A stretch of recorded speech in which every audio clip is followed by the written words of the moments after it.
Welcome back to my channel Ratna স্টাডিতে। আমি রত্না, তোমাদের সবাইকে জানাই স্বাগত। আশা করছি তোমরা সবাই খুব ভালো আছো, আর আমিও খুব ভালো আছি। আজ আবার চলে এসেছি নতুন একটা ব্লগ নিয়ে। আর তোমরা তো দেখতেই পেলে কটা বাজে। এখন বাজে ঘড়ির কাঁটায় রাত 10:37। সোনা পাপানকে খাইয়ে দিয়ে ঘুম পাড়িয়ে দিয়েছি, আর ওর ঘুম পেয়ে গিয়েছিল, কিন্তু আমার তো ঘুম আসছে না। আমি কি করি, এই জন্য ভাবলাম ওর জামা কাপড়গুলো সুন্দর করে গুছিয়ে রাখি, এই কাজটা এগিয়ে থাকুক একটু। আর দিনের বেলায় সোনাকে সামলে, ঘরের অন্য কাজ সামলে, এইসব কাজগুলো তো আর সুন্দর করে পরিপাটি করে করা হয় না, তাই এগুলো আমি রাত্রেবেলাতেই বেশি করে থাকি। এই দেখো আমার রান্নাঘরের কি অবস্থা, আর এই দেখো আমার রান্নাঘরের কি অবস্থা। দেখো, ভয় পেয়ে যেও না কিন্তু কি করব বলো। এদিকে একদিকে ওকে এটা ওটা খাওয়াচ্ছি, বাসন টাসন এনে রাখছি, তারপর খাবারগুলো বানাচ্ছি, তার কিছু বাসন, আর আমি রান্না করছি যেহেতু তার হাজারটা বাসন, সবজি কাটলাম তার বাসন, এটা ওটা টুকিটাকি মোটামুটি ছড়িয়ে রেখেছি। যাই হোক, আস্তে আস্তে গুছিয়ে নেব, কারণ একদিকে আমাকে ওকে দেখতে হয়, একদিকে রান্না করতে হয়।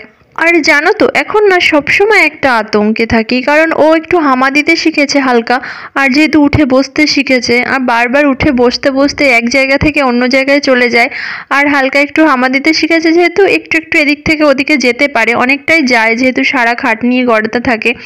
তো বালিশ দিয়ে রাখি যদিও, কিন্তু তবুও ভয় থাকে সব সময়। ওই জন্য যদি রাখি বিছানায়, তো বারবার শুধু উকি মারতে হয় আর কাজ করতে হয়। আর ওদিকে ওর পাপা যে একটু ওকে দেখবে তাও হয় না, কারণ ও ভোরবেলা ডিউটি করে এসে ঘুমায়, আর ঘুম থেকে উঠেই স্নান করে খেয়ে দিয়ে বেরিয়ে যায়। তো ওই জন্য ও একটুখানি রাখতে পারে না, কারণ সে একটু না ঘুমালে তো হয় না। 6-7 ঘন্টা একটা মানুষ যদি না ঘুমায়, তবে তো তার শরীর খারাপ করবে, তাই না? সেই জন্য ওকে বিরক্ত করি না। ও যে ঘরে ঘুমায় সেই ঘরের দরজাটা লাগিয়ে দিই, যাতে আমাদের আওয়াজ ওর কানে না যায়, মানে ওর ঘুমে ডিস্টার্ব না হয়। যাই হোক, তোমাদের সঙ্গে কথা বলতে বলতে দেখো আমি কত কাজ সেরে নিলাম। আর আমি ও ওঠার আগে যদি আমি রান্নাঘরের সমস্ত কাজগুলো কমপ্লিট করে নিতে পারি, তাহলে আমার একটু চাপটা কম হয়, কারণ ও ওঠার পরে তখন বলবে আমাকে এটা করে দাও, আমাকে সেটা করে দাও, আমাকে ওটা করে দাও। আর রান্না ছাড়াও মেয়েদের কত কাজ থাকে তা তো তোমরা জানো। এদিকে সোনা পাপানকে তেল মাখতে হবে, স্নান করাতে হবে, তারপরে ঘরের অন্য বাকি কাজগুলো যেগুলো রয়েছে, ঘর ঝাড় দেওয়া, মোছা, তো স্নান করব, পুজো দেব, মোটামুটি অনেক কাজই আছে। আর জানো তো, এই কাজের চাপটা না ঠিক সকাল থেকে এই 1-2 পর্যন্ত, তারপর আস্তে আস্তে একটু কমে যায়, তারপর বিকেল থেকে আর তেমন কোনো চাপ থাকে না। আর এই দিনের বেলা যদি 2 মিনিটের জন্য কেউ ধরে ওকে, তো হাতে যত কাজ থাকুক না কেন সবটাই দৌড়ে দৌড়ে একা হাতে করে দেবো, কোনো রকম কোনো সমস্যা হবে না আমার। কিন্তু ওই যে বারবার ওকে দেখতে হবে আর কাজ করতে হবে, বারবার ওকে সামলাতে হবে, ওকে খাওয়াতে হবে, এই জন্য না একটু যেহেতু মানে ডিস্টার্ব হয়ে যায় কাজের, সেই জন্য কাজ করতে দেরি হয়ে যায়। যাই হোক, সব কিছুর আগে আমার সোনা পাপান, আমি ঘরের কাজ করতে করতে সেগুলো বন্ধ করে রেখে আমি আমার সোনা পাপানের দেখাশোনা করি। আর এই দেখো বন্ধুর আরেকজন এসে হাজির। বললাম না উঠবে তো এই করে দাও সেই করে দাও, এসে হাজির তেল মেখে দাও। আমি তেল না মেখে দিলে অনেক স্নানে যাবে না, প্রত্যেকটা দিন এভাবে জ্বালিয়ে খায়। যাই হোক, এটা জ্বালিয়ে খায় বলছি, কিন্তু এটা আমাদের ভালোবাসা।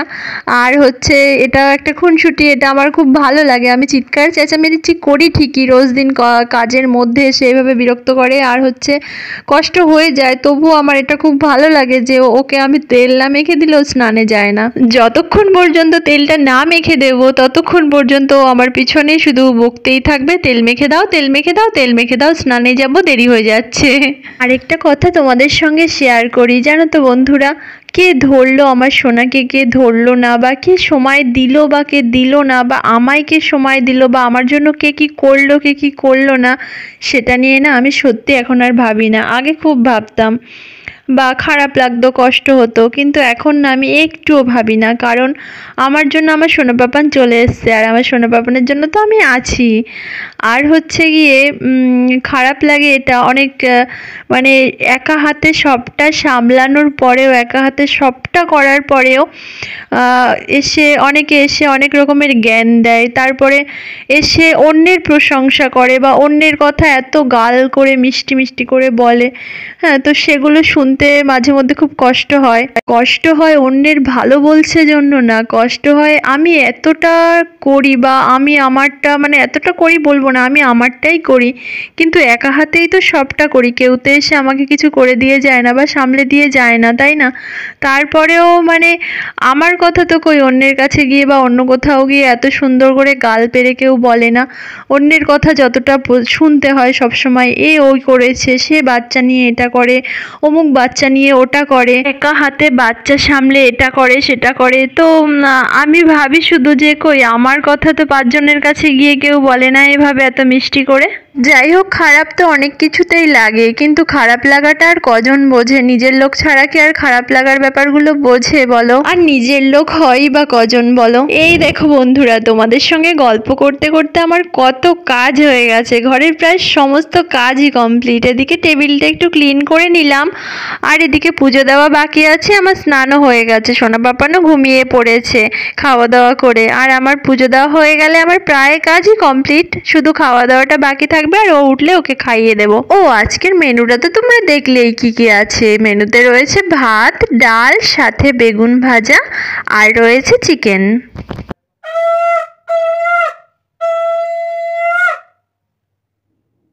আমার এই ইউটিউব পরিবারের কোনো মিষ্টি বন্ধু যদি আমার ভিডিওটা পুরো দেখে থাকো, তবে অবশ্যই লাইক করো আর সাথে একটা কমেন্ট করে দিও। আর যদি নতুন কেউ এসে থাকো, তবে অবশ্যই চ্যানেলটাকে সাবস্ক্রাইব করে দিয়ে আমার পাশে থেকো।